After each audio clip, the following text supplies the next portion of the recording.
હા, સ્વર્ગના દરવાજા આમ ટકોરા થયા. દરવાણીએ દરવાજો ખોલ્યો, એક માણસ ઊભો તો 1 સેકન્ડમાં ગાયબ થઈ ગયો. એને એમ થયું ક્યાં વયો ગયા. પાછો દરવાજો બંધ કર્યો, અંદર જઈને જે ઓલો બેઠો ત્યાં વળી ટકોરા થયા. પાછો દરવાજો ખોલ્યો, માણસ ઊભો તો 1 સેકન્ડમાં અદૃશ્ય. થોડીક વાર રાહ જોઈ, ન આવ્યો, દરવાજો કર્યો બંધ.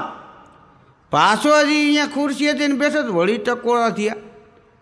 દરવાણીએ દરવાજો ખોલ્યો, માણસ ઊભો તો એને ઘગલાવ્યો કે મૃત્યુલોકમાં તો તમે આડે તેડે હાલો છો, અહીંયા સ્વર્ગમાં આવી છેતરપિંડીઓ કરો છો, માણસને છેતરવાના ટકોરા મારસ, પાછો અદ્રશ્ય થઈને ભાગી જાશ. શું છે આ બધું? ઓલો રોવા માંડ્યો કે પ્રભુના દરબારમાં હું ખોટું ન બોલું. મૃત્યુલોકમાં મને હોસ્પિટલમાં કૃત્રિમ શ્વાસ આપી અને આ લોકો જીવાડી રહ્યા છે, વેન્ટિલેટર ઉપર રાખ્યો છે, તો ઘડીક ન્યા વયો જાઉં, ઘડીક અહીંયા.